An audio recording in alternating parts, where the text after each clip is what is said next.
राज्यपाल, गवर्नर संविधान के छठे भाग के अनुच्छेद 153 से 167 तक राज्य कार्यपालिका के बारे में बताया गया है। राज्य कार्यपालिका में शामिल होते हैं राज्यपाल, मुख्यमंत्री, मंत्रिपरिषद और राज्य के महाधिवक्ता। इस तरह राज्य में उपराज्यपाल का कोई कार्यालय नहीं होता। जैसे कि केंद्र में उपराष्ट्रपति होते हैं। राज्यपाल राज्य का कार्यकारी प्रमुख होता है। राज्यपाल केंद्र सरकार के प्रतिनिधि के रूप में भी कार्य करता है। इस तरह राज्यपाल का कार्यालय दोहरी भूमिका निभाता है। संविधान के 7वें संशोधन अधिनियम 1956 की धारा के अनुसार एक ही व्यक्ति को 2 या अधिक राज्यों का राज्यपाल भी नियुक्त किया जा सकता है। राज्यपाल की नियुक्ति।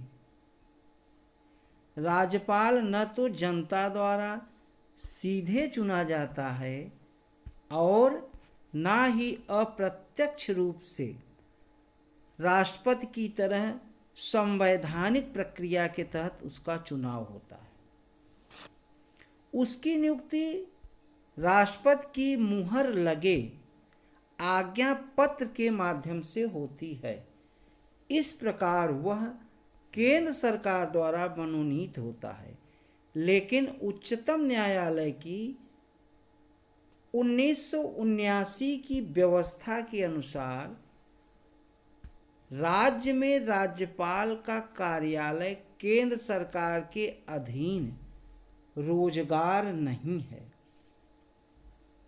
संविधान में वयस्क मताधिकार के तहत राज्यपाल की सीधे निर्वाचन की बात थी, लेकिन संविधान सभा ने वर्तमान व्यवस्था यानी राष्ट्रपति द्वारा राज्यपाल की नियुक्ति को ही अपनाया, जिसके निम्नलिखित कारण हैं।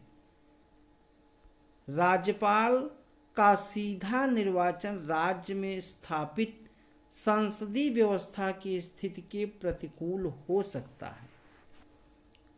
सीधे चुनाव की व्यवस्था से मुख्यमंत्री और राज्यपाल के बीच संघर्ष की स्थिति पैदा हो सकती है। राज्यपाल सिर्फ संवैधानिक प्रमुख होता है, इसलिए उसके निर्वाचन के लिए चुनाव की व्यवस्था भारी धन खर्च करने का कोई अर्थ नहीं है। राष्ट्रपति द्वारा नियुक्त की व्यवस्था से राज्यों पर केंद्र का नियंत्रण बना रहेगा। राज्यपाल का सीधा निर्वाचन राज्य में आम चुनाव के समय गंभीर समस्या उत्पन्न कर सकता है।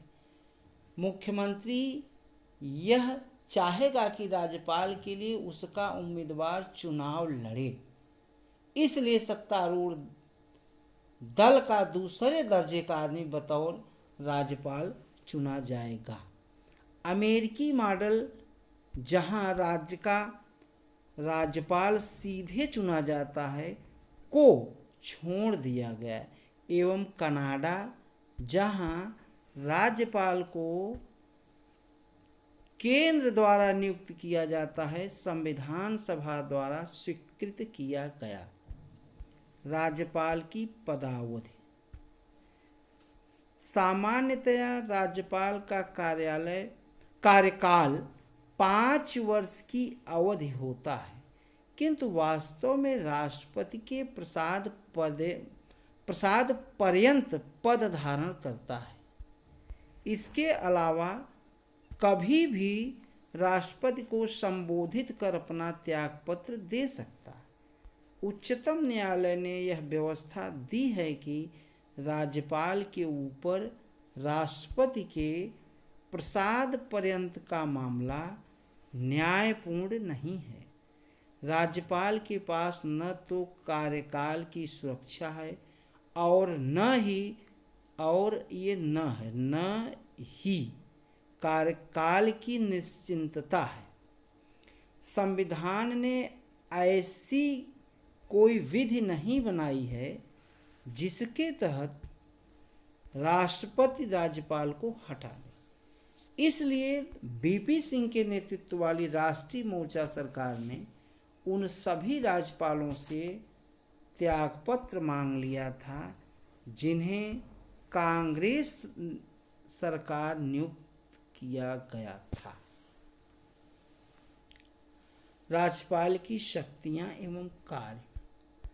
राज्यपाल को राष्ट्रपति के अनुरूप कार्यकारी, विधायी, वित्तीय और न्यायिक शक्तियां प्राप्त होती हैं। यद्यपि राज्यपाल को राष्ट्रपति के समान आपातकालीन शक्तियां प्राप्त नहीं हैं। राज्यपाल की शक्तियां और उसके कार्य को हम निम्नलिखित शीर्षकों के अंतर्गत समझ सकते हैं। कार्यकारी शक्तियां, विधायी शक्तियां, वित्तीय शक्तियां एवं न्यायिक शक्तियां।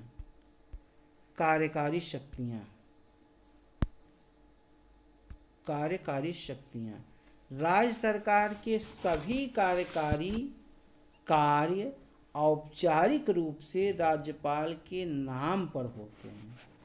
वह इस संबंध में नियम बना सकता है कि उसके नाम से बनाए गए और कार्य निष्पादन आदेश और अन्य प्रपत्र कैसे प्रमाणित होंगे। वह मुख्यमंत्री एवं अन्य मंत्रियों की नियुक्ति करता है। वे सब राज्यपाल के प्रसाद पर्यंत पद धारण करते हैं।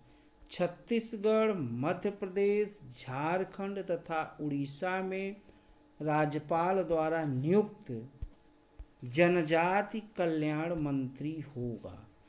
बिहार राज्य 94 संशोधन अधिनियम 2006 द्वारा इस प्रावधान से बाहर रखा गया है। वह राज्य के महाधिवक्ता को नियुक्त करता है और उसका पारिश्रमिक तय करता है। महाधिवक्ता का पद राज्यपाल के प्रसाद पर्यंत रहता है। वह राज्य निर्वाचन आयुक्त को नियुक्त करता है और उसकी सेवा शर्तें और कार्य अवधि तय करता है। हालांकि राज्य निर्वाचन आयुक्त को विशेष मामलों या परिस्थितियों में उसी तरह हटाया जा सकता है जैसे उच्च न्यायालय के न्यायाधीश को। वह राज्य लोक सेवा आयोग के अध्यक्ष और सदस्यों की नियुक्ति करता है, लेकिन उन्हें सिर्फ राष्ट्रपति ही हटा सकता है, ना कि राज्यपाल। वह मुख्यमंत्री से प्रशासनिक मामलों या किसी भी प्रस्ताव की जानकारी प्राप्त कर सकता है। यदि किसी मंत्री ने कोई निर्णय लिया हो और मंत्रिपरिषद ने उस पर संज्ञान न लिया हो तो राज्यपाल मुख्यमंत्री से उस मामले पर विचार करने की मांग कर सकता है। वह राष्ट्रपति से राज्य में संवैधानिक आपातकाल के लिए सिफारिश कर सकता है। राज्य में राष्ट्रपति शासन के दौरान उसकी कार्यकारी शक्तियों का विस्तार राष्ट्रपति के प्रतिनिधि के रूप में हो जाता है। वह राज्य के विश्वविद्यालयों का कुलाधिपति होता है।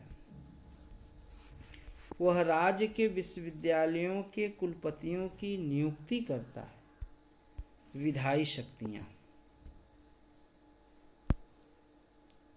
विधायी शक्तियाँ वह राज्य विधानसभा के सत्र को आहूत या सत्रावसान और विघटित कर सकता है। वह विधानमंडल के प्रत्येक चुनाव के पश्चात पहले और प्रतिवर्ष के पहले सत्र को संबोधित कर सकता है। वह किसी सदन या विधानमंडल के सदनों के विचाराधीन विधेयकों या अन्य किसी मामले पर संदेश भेज सकता है। जब विधानसभा अध्यक्ष और उपाध्यक्ष का पद खाली हो तो वह विधानसभा के किसी सदस्य को कार्यवाही सुनिश्चित करने के लिए नियुक्त कर सकता है। राज्य विधान परिषद के कुल सदस्यों के छठे भाग को वह नामित कर सकता है। जिन्हें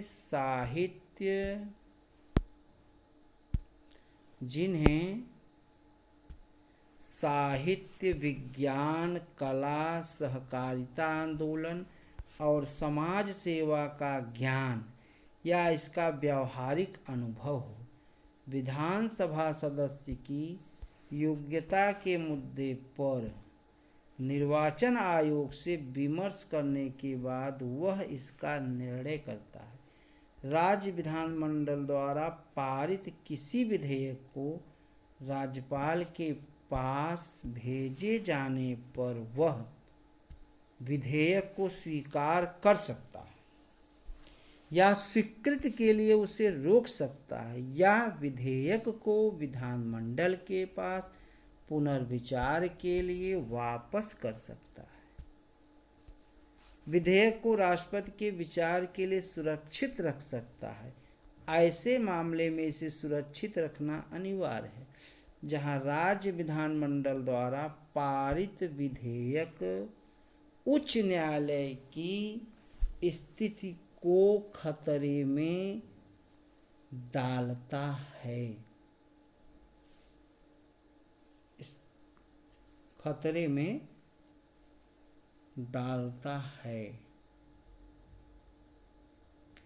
इसके अलावा यदि निम्नलिखित परिस्थितियां हों तब भी राज्यपाल विधेयक को सुरक्षित रख सकता है। अधिकारातीत अर्थात संविधान के उपबंधों के विरुद्ध हो, राज्य नीति के निदेशक तत्वों के विरुद्ध हो, देश के व्यापक हित के विरुद्ध हो, राष्ट्रीय महत्व का हो, संविधान के अनुच्छेद 31 क के तहत संपत्ति के अनिवार्य अधिग्रहण से संबंधित हो।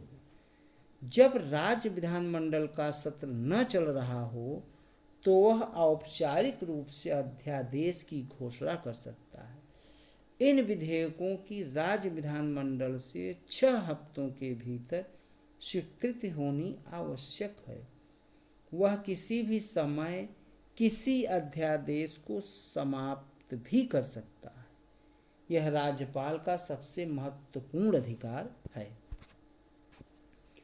वह राज्य के लेखों से संबंधित राज्य वित्त आयोग, राज्य लोक सेवा आयोग और नियंत्रक और महालेखा परीक्षक की रिपोर्ट को राज्य विधानसभा के सामने प्रस्तुत करता है। तो आज यही टॉपिक को समाप्त करता हूँ। जय हिंद, जय भारत। वीडियो को लाइक एवं शेयर आप लोग अवश्य करें तथा चैनल को सब्सक्राइब करें, बेल आइकन बटन दबाएं जिससे नोटिफिकेशन वीडियो की आप लोगों को मिलती रहे। धन्यवाद।